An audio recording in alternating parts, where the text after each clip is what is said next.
சங்கீதம் 19. ராக தலைவனுக்கு ஒப்புவிக்கப்பட்ட தாவீதின் சங்கீதம். வானங்கள் தேவனுடைய மகிமையை வெளிப்படுத்துகிறது. ஆகாய விரிவு அவருடைய கரங்களின் கிரியையை அறிவிக்கிறது. பகலுக்கு பகல் வார்த்தைகளை பொழிகிறது, இரவுக்கு இரவு அறிவை தெரிவிக்கிறது. அவைகளுக்கு பேச்சும் இல்லை, வார்த்தையும் இல்லை, அவைகளின் சத்தம் கேட்கப்படுவதும் இல்லை. ஆகிலும் அவைகளின் சத்தம் பூமி எங்கும், அவைகளின் வசனங்கள் பூச்சக்கரத்து கடைசி வரைக்கும் செல்லுகிறது. அவைகளில் சூரியனுக்கு ஒரு கூடாரத்தை ஸ்தாபித்தார்.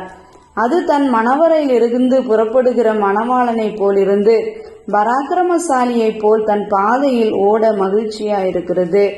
அது வானங்களின் ஒரு முனையிலிருந்து புறப்பட்டு அவைகளின் மறுமுனை வரைக்கும் சுற்றி ஓடுகிறது.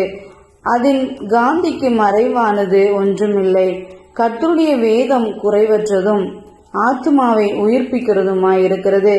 கர்த்தருடைய சாட்சி சத்தியமும் பேதையை ஞானியாக்குகிறதுமாயிருக்கிறது.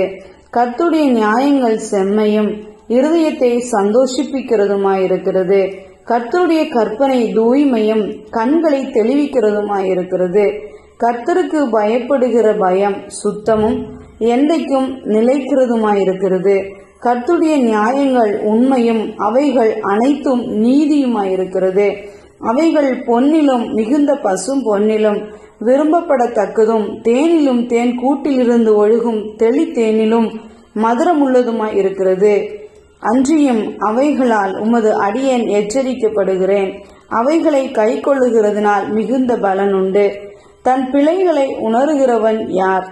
மறைவான குற்றங்களுக்கு என்னை நீங்களாக்கும். துணிகரமான பாவங்களுக்கு உமது அடியேனை விலக்கி காரும். அவைகள் என்னை ஆண்டு கொள்ள ஒட்டாதிரும். அப்பொழுது நான் உத்தமனாகி பெரும் பாதகத்துக்கு நீங்களாயிருப்பேன். என் கண்மலையும் என் மீட்பெருமாகிய கர்த்தாவே, என் வாயின் வார்த்தைகளும் என் இருதயத்தின் தியானமும் உமது சமூகத்தில் பிரீதியாய் இருப்பதாக.